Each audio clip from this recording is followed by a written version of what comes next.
자, 112번 가서 보죠. 자, 이 기호에 대한 약수. 자, 이렇게 쓰면 어떻다고요? P의 가장 큰 원소가 Q에 있을 때 이렇게 쓴다고 그랬어요. 자, A집합과 B집합은 고정되어 있고요. A집합, B집합이 고정되어 있는데, 자, 이렇게 된대요. 그러면 이렇게 두 개가 이렇게 되었다라는 얘기는 이게 무슨 뜻이죠? A의 가장 큰 원소를 X가 가지고 있다는 얘기예요. 근데 A의 가장 큰 원소가 누구냐면 A의 가장 큰 원소가 4잖아요. 그죠? 따라서 X는 반드시 누구를 가지고 있어야 돼요? 4를 반드시 가지고 있어야 돼요. 자, 그렇게 되고 두 번째는 이렇게 되어 있어요. X하고 B. 그러면 X하고 B하고 이렇게 되었다는 얘기는 무슨 얘기일까요? X의 가장 큰 원소를 B가 가지고 있다는 얘기죠. 근데 B에는 지금 6하고 8밖에 없거든요. 그러면 X의 가장 큰 원소가 첫 번째 가능성은 X는 반드시 4를 가지고 있어야 되고 가장 큰 원소가 6일 가능성이 있고 두 번째는 X는 4를 반드시 가지고 있고 가장 큰 원소가 뭐일 가능성이 있어요? 8일 가능성이 있다 이거죠. 이렇게 그죠? 요래 된다 이거죠. 자, 그러면은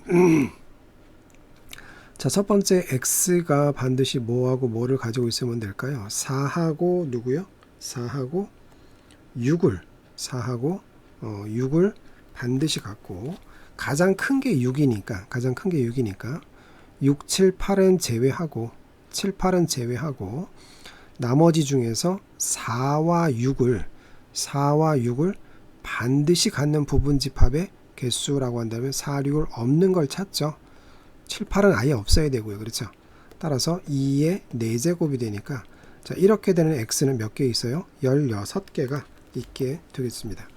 즉 4를 가지고 있고 그 다음에 6을 가지고 있는 그런 X가 16개 있다 이거죠.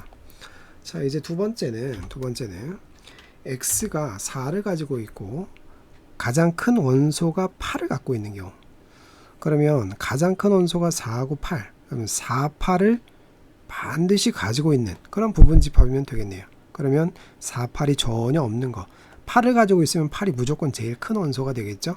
그러면 4, 8이 있는 거를 꼭 찾지만 우리는 4, 8이 전혀 없는 것의 개수를 먼저 찾으면 2의 몇 제곱? 6제곱이 되어서 64가 되죠.